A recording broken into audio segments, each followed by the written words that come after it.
a state-run ride-hailing app in China. Do you think that paves the way for state-run everything? Other businesses as well could be a threat for the likes of Tencent, Alibaba, if the government decides to go in that direction? I'm not sure about that. I think,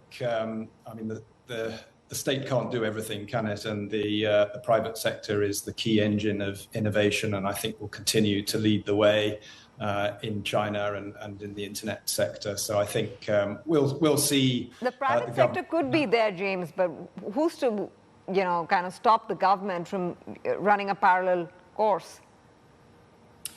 Yeah, it's possible, and I think in sectors where perhaps there's sensitivity around data, we may see the government take a sort of greater interest and try and sort of control that a little bit more, perhaps through their own initiatives. But I still think that the state is not going to be able to kind of keep pace with the sheer innovation that we've seen in China over the last decade, and will continue given the huge investment that the likes of Tencent and Alibaba and others in the sector continue to make. So I'm not too concerned that poses a sort of a real competitive threat or tension to those private sector companies and the government. Sure. They're already working hand in hand with the government anyway.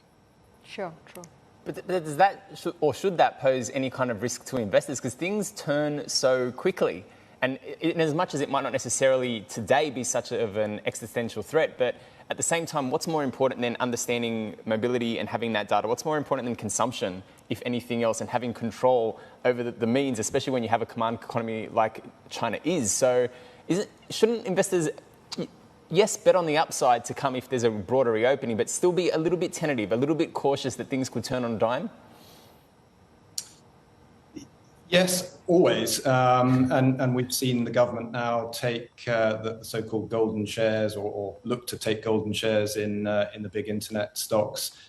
In a way, my view is that just formalizes what was already in place and already happening. So I don't think this is a new risk. It's one that investors have been and should continue to be conscious of and factor into valuations and their thinking around the sector, but I don't see it as a particularly sort of new concern.